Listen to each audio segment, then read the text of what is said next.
اعوذ باللہ من الشیطان الرجیم بسم اللہ الرحمن الرحیم صلی اللہ علی حبیبہ محمد وعلیہ وسلم بسم اللہ الرحمن الرحیم صلی اللہ علی حبیبہ محمد وعلیہ وسلم۔ شیخ عبدالقادر جیلانی رحمۃ اللہ علیہ نے ایک مرتبہ شیخ ابو سعود احمد کو رحمۃ اللہ علیہ کو بتایا کہ میں 25 سال تک تنہا عراق کے بیابانوں، ویرانوں اور خرابوں میں پھرتا رہا۔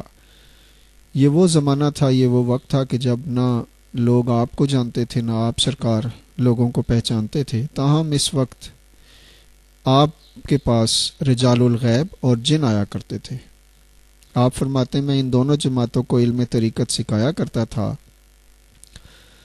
یہاں مغربی قوموں کا ذکر نہیں کہ وہ تو مادہ پرستی کے تحت الثری میں اتر گئی ہیں۔ اگر ان کے پاس روحانیت باقی ہے تو بس اس شکل میں کہ زندگی بھر گناہ کرتے رہو اور ایک بار کلیسا یعنی چرچ جا کر پادری کے ہاتھ پر توبہ کر لو، تمام قصہ پاک۔ بالغرض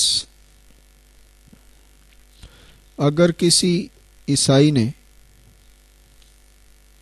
توبہ نہ کی یا موقع نہ ملا تو اسے پریشان ہونے کی ضرورت نہیں، کیونکہ حضرت عیسیٰ علیہ السلام نے صلیب پر چڑھ کر قیامت تک کے لیے تمام عیسائیوں کے گناہوں کا کفارہ ادا کر دیا۔ یہ عیسائیوں کا یقین ہے، ایمان ہے، اس لیے کہ ان لوگوں کے یہاں ریاضت اور مجاہدات کا کوئی تصور سرے سے موجود ہی نہیں۔ بدقسمتی سے عیسائیوں کا یہی عقیدہ ایک دوسری شکل میں بے شمار مسلمانوں کی زندگی کا حصہ بن کر رہ گیا۔ اہل اسلام کی اکثریت بے عملی کا شکار ہے، یعنی وہ عمل کی طرف نہیں آتے، باتیں جتنی مرضی بنا لیں، اور یہ نظریہ عام ہو گیا ہے کہ کسی پیر کا دامن تھام لو، حشر میں وہی پیر ان کے سارے گناہ معاف کرا دے گا۔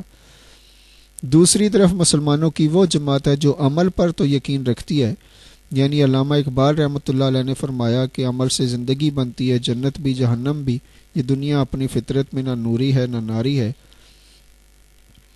یعنی ایک طرف تو مسلمانوں کی وہ جماعت ہے جو عمل سے پیدل، اور دوسری طرف وہ جماعت ہے جو عمل پر تو یقین رکھتی ہے مگر روحانی تربیت کو کوئی اہمیت نہیں دیتی۔ روحانی تربیت، ٹریننگ، اسپریچول ٹریننگ، ان کے نزدیک بزرگان دین کی ریاضتیں محض گوشہ نشینی کا بہانہ ہے۔ وہ درویشوں اور فقیروں کو آرام طلب اور کاہل سمجھتے ہیں۔ ان کے خیال میں گوشہ گیر ہو کر عبادت کرنا بہت آسان کام ہے۔ علامہ اقبال رحمۃ اللہ علیہ نے ایک مرتبہ جب آپ مسافر بن رہے تھے، علم کے لیے لندن جا رہے تھے، تو آپ نے یہ نظم کا ایک مصرع میں پڑھ دیتا ہوں۔ نظام الدین اولیاء رحمۃ اللہ علیہ کے دربار شریف پر جا کر یہ نظم پیش کی تھی۔ فرمایا تھا، کرم کرم کے غریب الدیار ہے اقبال، کرم کرم کے غریب الدیار ہے اقبال۔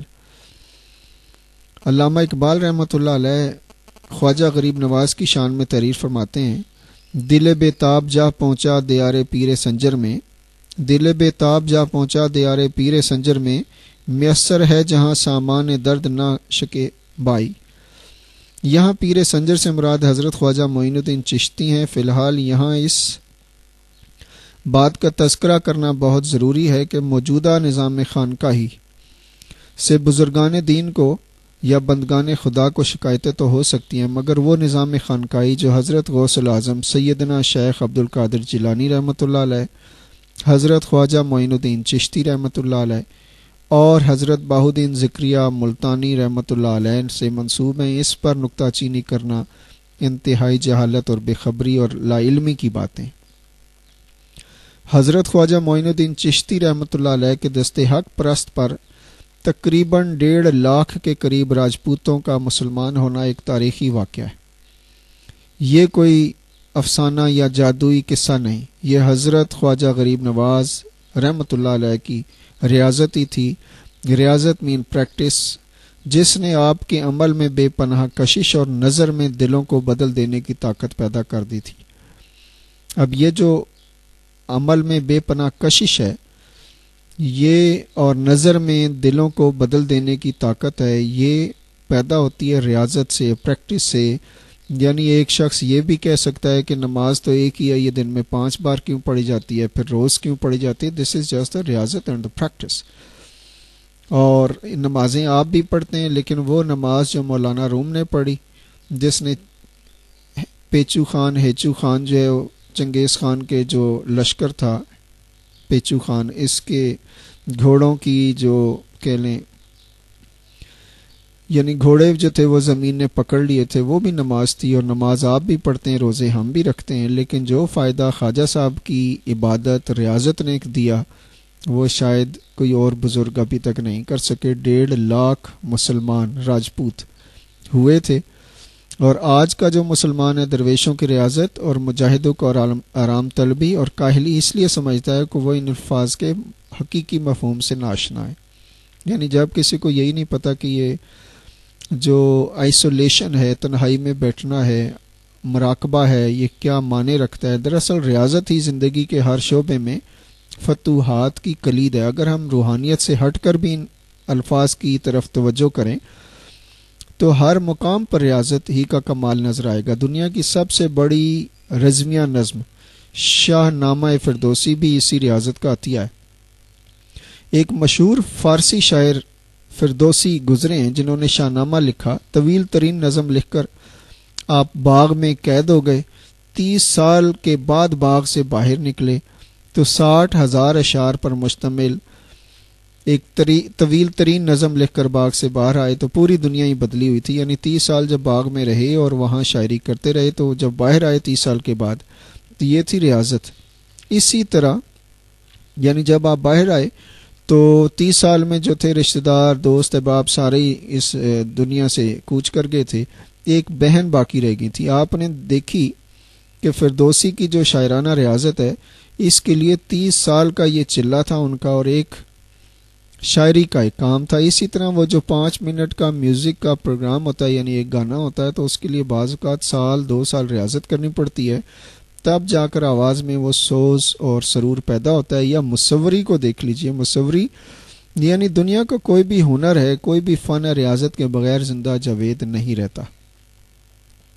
اگر آپ مادہ پرستی کے اس دور میں فنون لطیف کو قابل ذکر نہیں سمجھتے تو آئیے سائنس کی بات کر لیتے ہیں۔ سائنس دانوں نے یعنی جب ڈاکٹر قدیر خان صاحب سائنس کی تعلیم حاصل کر رہے ہوں گے تو یہ پورے اسکول یا کالج میں اکیلے نہیں ہوں گے بلکہ ان کے ساتھ اور بھی بے شمار سٹوڈنٹس ہوں گے، اور لیکن جو تحقیق ان کے ہاتھ آئی، جنہوں نے ان کو ہیرو بنایا، جس بات نے ان کو نمبر 1 ہیرو پورا انٹرنیشنلی فیم عطا کیا، تو سارے سٹوڈنٹس پیچھے رہ گئے۔ اسی طرح بہت سے لوگ مختلف، لیکن یعنی یہاں یہ بات قابل ذکر ہے کہ محنت اور ریاضت بعض اوقات اس حد کو پہنچ جاتی ہے کہ لوگ مجنوں کہنے لگتے ہیں، وحشی نظر آنے لگتے ہیں۔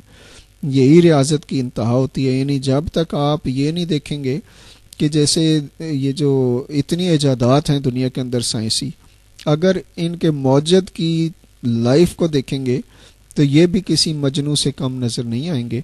اور شیخ عبد القادر جیلانی رحمۃ اللہ علیہ کے حوالے سے کہ آپ نے کتنی ریاضت کی، کتنی محنت کی، آپ کا اکثر وقت جو ہے وہ جنگلوں میں بیابانوں میں گزرتا تھا، بھوک اور پیاس سے رہتے تھے اور گری پڑی چیزوں پر گزارا کر لیتے تھے۔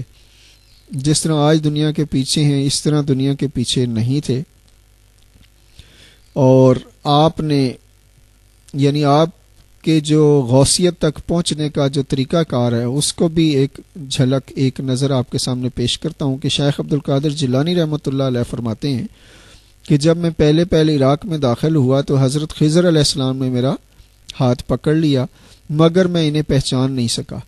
میں نے ان سے پوچھا کہ وہ کون بزرگ ہیں مگر وہ اپنا تعارف کرانے سے مسلسل انکار کرتے رہے۔ آخر اس شرط پر راضی ہوئے کہ میں کسی بات میں ان کی مخالفت نہیں کروں گا۔ تو جب بھی کوئی بزرگ ملے ان سے مخالفت نہیں کرنی چاہیے۔ پھر یہ کہہ کر آپ نے فرمایا کہ آپ چلے گئے کہ آپ کو ایک دن خود ہی پتہ لگ جائے گا۔ تو شیخ عبد القادر جیلانی رحمۃ اللہ علیہ فرماتے ہیں کہ 3 سال کے بعد مجھے یہ خیال آیا کہ وہ حضرت خضر علیہ السلام تھے۔ آپ سرکار فرماتے ہیں کہ اس عرصے میں دنیا اور اس کی خواہشات، اب یہ 2 چیزیں بہت امپورٹنٹ ہیں جو آج ہم نے دیکھنی ہے کہ دنیا اور اس کی خواہشات مختلف شکلوں میں مجھ پر ظاہر ہوتی رہیں مگر اللہ تعالیٰ کے فضل سے میں ان کی طرف مائل نہیں ہوا۔ شیاطین نئی صورتیں اختیار کر کے میرے پاس آتے ہیں۔ اب دیکھنا ہے کہ بزرگوں کی بارگاہ میں کیا شیاطین آتے ہیں تو آپ سرکار کیا فرماتے ہیں کہ شیاطین نئی صورتیں اختیار کر کے میرے پاس آتے اور مجھ سے لڑتے تھے مگر اللہ تعالیٰ مجھے ان پر غالب فرما دیتا۔ میرا نفس مجسم یعنی جو نفس ہے جسم کے اندر، جو میں آپ کو عرض کرتا رہتا ہوں کہ انسان کے 4 بڑے دشمن ہیں، یعنی شیطان، نفس، دنیا اور مخلوق خدا۔ یہ ظاہری اور باطنی ہر لحاظ سے جو مخلوق ہے یہ دشمن ہے آپ کی، ان سے بچنا ہے، ان کی تیاری کرنی ہے۔ تو آپ فرماتے ہیں، آپ سرکار فرماتے ہیں کہ میرا نفس مجسم ہو کر میری تسکین کے لیے کبھی مجھ سے عاجزی کرتا اور کبھی جنگ پر آمادہ ہو جاتا، لیکن قادر مطلق نے مجھے اس پر بھی غلبہ عطا فرمایا۔ آپ سرکار فرماتے ہیں کہ میں اپنے نفس کو طرح طرح کی ریاستوں اور مشقتوں میں ڈالتا رہا، 1 سال سبزی یا گری پڑی چیزیں کھاتا اور کئی دن تک پانی نہ پیتا۔ آج ڈاکٹر کہتا ہے کہ 10 گلاس پیو دن میں، کوئی کہتا ہے 24 گلاس پیو، پانی ہے نہیں اور پئیں گے تو کنٹامینیٹڈ ہے، بیمار ہو جائیں گے۔ پھر آپ سرکار فرماتے ہیں کہ 1 سال تک پانی نہیں پیتا اور کئی دن تک کوئی سبزی یا گری پڑی چیز بھی نہیں کھاتا، اور پھر 1 سال تک کئی دن تک نہ کچھ کھاتا، نہ پیتا اور نہ سوتا۔ کیا ایسا ممکن ہے کہ آپ کر سکتے ہیں ایسا؟ یہ شیخ عبد القادر جیلانی رحمۃ اللہ نے ایسا کیا۔ آپ سرکار نے فرمایا کہ میں نے تقریباً 1000 علوم و فنون صرف اس لیے حاصل کیے کہ دنیا کے جھگڑوں، وسوسوں اور اندیشوں سے نجات حاصل کروں، یہاں تک کہ حقیقی راحت میسر آ جائے۔ لوگ مجھے مجنوں اور پاگل کہتے۔ میں جنگلوں اور بیابانوں میں نکل جاتا، چلتے چلتے میرے پیروں میں آبلے پڑ جاتے اور پھر ان سے خون جاری ہو جاتا۔ لوگ میری حالت پر ترس کھا کر کسی طبیب کے پاس لے جاتے، مگر وہاں پہنچ کر میری حالت اور بھی خراب ہو جاتی۔ کبھی کبھی مجھ میں اور کسی مردے شخص میں کوئی فرق نہیں باقی رہتا، یہاں تک کہ لوگ کفن لے آتے اور نہلانے والے کو بلا کر مجھے نہلانے کے لیے تخت پر لٹا دیا جاتا، مگر اچانک میری حالت درست آ جاتی۔ تو یہ جو کیفیات ہیں انسان کی، یہ بدلتی رہتی ہیں، ان کا خیال رکھنا ہے آپ نے کہ آپ جس دور سے گزر رہے ہو یہ سائنسی بھی ہے اور معاشی اور معاشرتی بیماریاں بھی اس میں بہت موجود ہیں، اور حالات واقعات بھی انسان کے بس میں نہیں ہیں۔ تو انشاءاللہ یہ بات جاری رکھیں گے، اور شیخ عبد القادر جیلانی رحمۃ اللہ علیہ کے صدقے اللہ تعالی ہمارے حال پر اور کال پر رحم فرمائے۔ Thank you very much.